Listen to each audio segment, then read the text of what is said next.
மிக முக்கியமான ஒரு நபர் யாசர் அவருடைய பெயர். எடவண்ணப்பாற மலையாளி சகோதரர்களுக்கு நிறைய பத்திரிகையில இந்த செய்தியெல்லாம் படிச்சிருப்பாங்க. 38 வயசிலே இஸ்லாத்திற்கு வருகிறார். வாழ்ந்தா இப்படி வாழணும். 38 வயசுடைய எத்தனையோ பேர் நாம முஸ்லிம்களாக வாழ்ந்து கொண்டிருக்கிறோம். இவர் 38 வயதில் இஸ்லாத்திற்கு வருகிறார். 40 வயதில் பாசிச பயங்கரவாதிகளால் வெட்டி சாய்க்கப்படுகிறார். 2 ஆண்டுகளில் 200 பேர்களை இஸ்லாத்திற்கு கொண்டு வந்திருக்கிறார். பாசிச பயங்கரவாதிகளை இந்த யாசர் என்பவரை ஷஹீதாக்க வேண்டும், கொல்ல வேண்டும் என்பதற்காக வேண்டி தூண்டிய காரணம் என்ன தெரியுமா?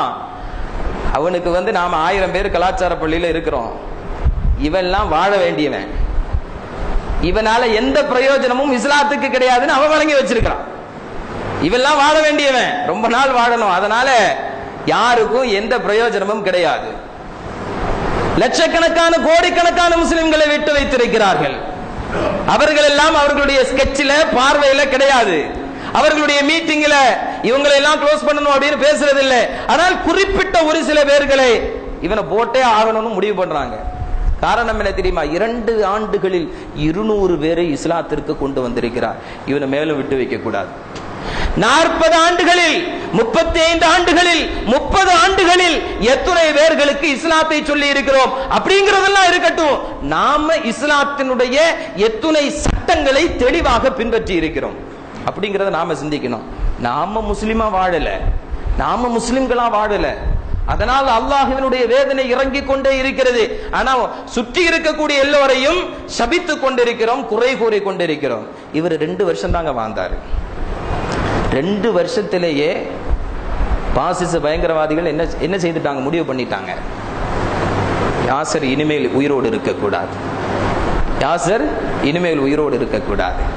ஒரு நாள் சுபுஹ் தொழுகைக்காக வேண்டி அவருடைய மனைவி, குழந்தைகள் எல்லோருமே இஸ்லாத்துக்கு வந்திருக்கிறாங்க. தன்னுடைய குடிசை வீட்டிலிருந்து வெளியேறுகிறார். தஹஜ்ஜத் தொழுகையை முடித்துவிட்டு பள்ளிவாசலுக்கு வெளியே இறங்குகிறார். அவருடைய மனைவி சுமையா கையை பிடித்து சொல்கிறார், வேண்டாம் வேண்டாம், நேற்றைய தினம் நான் ஒரு கனவு கண்டேன், அதில் ஏதோ ஒரு ஆபத்து உங்களுக்கு நிகழப்போவதாக நான் கனவு கண்டேன். அதனால நீங்கள் இன்னைக்கு ஒரு நாளைக்கு பள்ளிக்கு போக வேண்டாம், வீட்டில் தொழுங்க. எத்தனை மனைவிமார்கள் முதல்ல சுபுகுக்கு நம்மளை எழுப்பி விடுறாங்க, பள்ளிக்கு போங்கன்னு சொல்றாங்க. இஸ்லாத்திற்கு 2 ஆண்டுகளில் தஹஜ்ஜத் தொழுகையும் தொழுது பள்ளிக்கு போகக்கூடிய கணவன்ட்ட மனைவி சுமையா சொல்கிறார், வேண்டாம், இன்னைக்கு நீங்க பள்ளிவாசலுக்கு போகாதீங்க, நேற்றிரவு நான் ஒரு கனவு கண்டேன், அதுல உங்களுக்கு ஏதோ ஒரு ஆபத்து நிகழப்போகிறது. உடனே கையை தட்டிட்டு யாசர் சொன்னார், சுமையா, அப்படி ஒரு பாக்கியம் கிடைக்கிறது என்று சொன்னால், அப்படி ஒரு பாக்கியம் கிடைக்கிறது என்று சொன்னால் 38 ஆண்டு காலங்கள் என்னுடைய வாழ்க்கையில் நான் செய்த எல்லா தவறுகளுக்கும் ஒரு பிராயச்சித்தம் கிடைக்கிறது என்று சொன்னால், வேண்டாம் சுமையா, கைவிட்டு விடு சுமையா, இன்ஷா அல்லாஹ் நாளை சுவர்க்கத்தில் நான் முதலிலே சந்திப்பது உன்னை தான் சுமையா.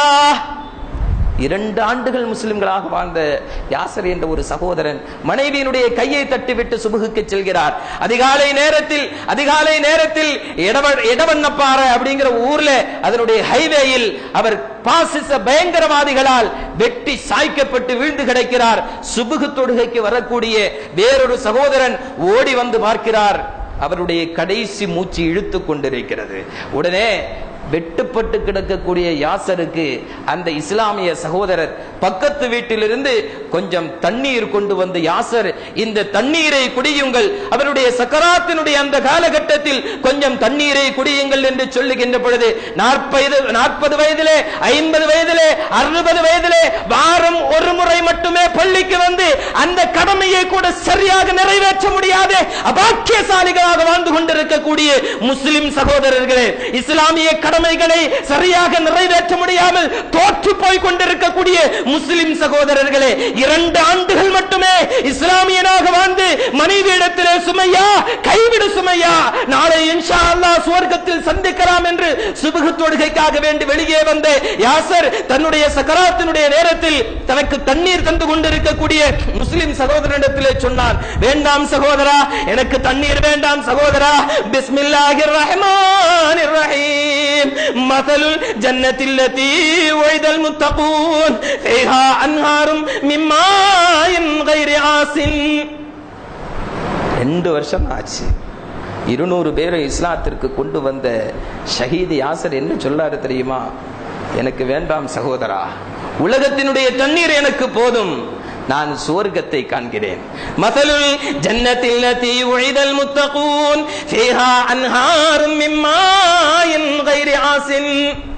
முத்தகீன்களுக்காக வேண்டி வாக்களிக்கப்பட்ட சுவர்க்கத்திற்கு உதாரணம், அங்கே நிறம் மாறாத, சுவை மாறாத நீர் ஓடைகள் ஓடிக்கொண்டே இருக்கிறது. சகோதரா, எனக்கு தண்ணீர் வேண்டாம், நான் இன்ஷா அல்லாஹ் சுவர்க்கத்தில் போய் தண்ணீர் குடித்துக் கொள்கிறேன் என்று இந்த வசனத்தை ஓதி மரித்ததாக. இது ஒன்னும் சஹாபிகளுடைய வரலாறு இல்ல, சஹாபிகளுடைய காலத்தில் நடந்த வரலாறு இல்ல, சமீபத்திலே நம்முடைய மண்ணிலே நிகழ்ந்த வரலாறு.